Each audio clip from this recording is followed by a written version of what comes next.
reason for obedience. Kaya po mga kapatid, ipag-pray po natin sa ating Lord na, Lord, tulungan niyo po ako, sisiyasatin po ang aking puso, tulungan niyo po ako, Panginoon, na maunawaan. Bakit nga ba ako susunod sa iyo? Is it because I need your protection? Or it is because I need your favor, your blessings? Or is it because I love you? Katulad lang mga kapatid ba ng sa ating pamilya, di ba? Dating mga magulang. Bakit ba tayo nag-obey sa mga magulang natin? Ino-obey natin sila kasi ayaw natin na ma-disappoint sila kasi mahal na natin sila. Ganon din sa buhay espiritu. Sa spiritual life natin mga kapatid. Sabi ni Lord, sa buhay spiritual natin mga kapatid, we need to obey God because we love Him. Amen? At ang pagsunod natin sa ating Panginoon mga kapatid is meron siyang tamang motibo. Isang motibo nun, isang pag-ibig natin sa Kanya. And teaching number 2, obedience is the evidence of love for God. Yung pagsunod natin sa ating Panginoon, yung evidence nun, isang pagmamahal. Kaya natin siya sinusunod. Minsan tanungin din natin mga sarili mga kapatid. Mahal ko ba talaga ang Diyos? Kung mahal natin ang Panginoon mga kapatid, so dapat natin susunod sa Kanya. Dapat natin gagawin, mag-obey tayo sa Kanya.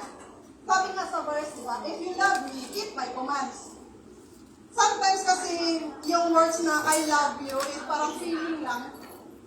Parang nararamdaman ko lang, I love you because that is what I feel. Diba? Pero meron siyang malalim na, I love you, that's why I obey. Amen. Brothers and sisters, tanungin kaya natin yung mga sarili natin.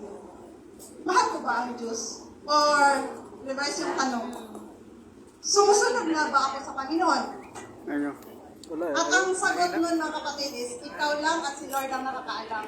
Kasi si Lord lang ang may alam sa ating sarili, alam sa mga ginagawa natin, at si Lord lang ang nakakabasa sa ating puso at isipan. Amen? At teaching number 3, God's love binds the church together. Ang pag-ibig ng ating Panginoon, siya yung nagbabind sa atin sa isang church. At sa ngayon, nandito tayo lahat. Nang dahil sa pag-ibig ng Panginoon, dinala niya tayo dito para makarinig ng kanyang mga salita. Ang bawat churches po mga kapatid ay binubuklod ng pag-ibig ng Panginoon. Sabi nga sa John 13:34 to 35. Sabi doon, A new command I give you, love one another as I have loved you. So must love one another. By this everyone will know that you are my disciples if you love me if you love one another. God says, kung kayo ay nagmamahalan bilang iglesia, bilang kapwa mananampalataya, and that's the evidence that you are my disciples. And if you are my disciples, you love one another. And sa application natin dito mga kapatid, obey from the heart. So dapat siyasatin natin ang ating mga puso kung bakit ba tayo mag-obey sa ating Panginoon. And number 2 application, prove our love for God through obedience. Patunayan natin yung pag-ibig natin sa ating Panginoon, kung hindi lang sa salita, pati nga sa gawa. At application number 3, promote love and unity in the body of Christ. I hope and I pray mga kapatid na lahat tayo, binavalue natin yung church na kinabibilangan natin.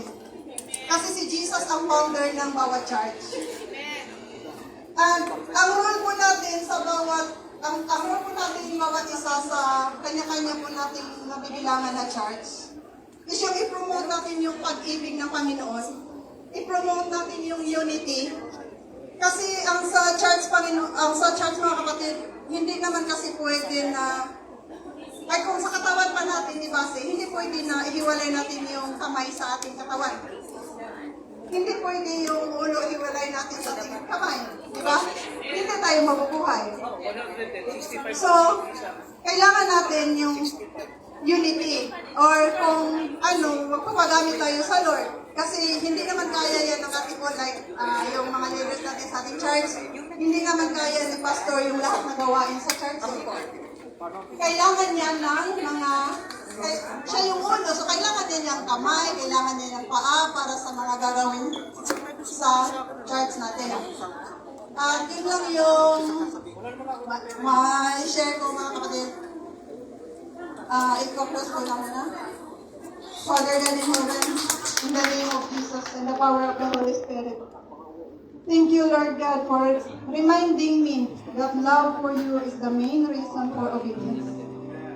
Forgive us, Lord, for failing to obey you from the heart so many times. Please teach us to live a life of obedience while also helping us cultivating a heart that beats for you. Let us love with all our heart.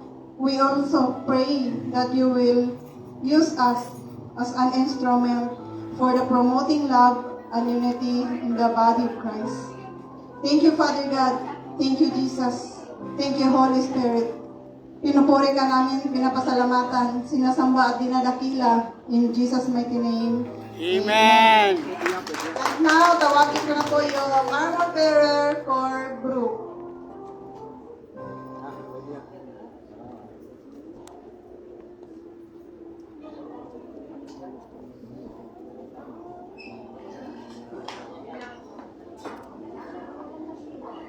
Tingin daw.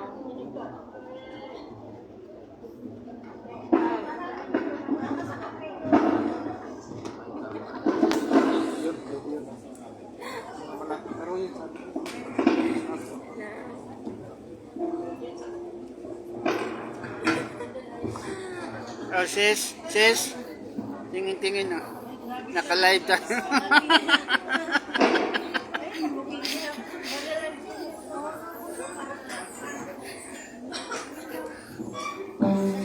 Praise God. Tayo na po'y tumayo.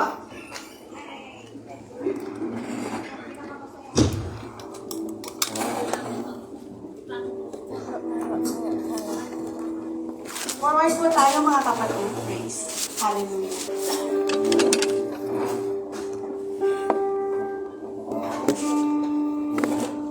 Bago po tayo umabit, may babasahin lang po ako. Sa Romans 12:1, the scripture says, "Therefore I urge you, brothers and sisters, in view of God's mercy, to offer your bodies as a living sacrifice, holy and pleasing to God. This is your true and proper worship." Yes, so hallelujah, Lord God. Lord, salamat. Thank you for your love. Thank you for your grace. Thank you for the salvation, Father God.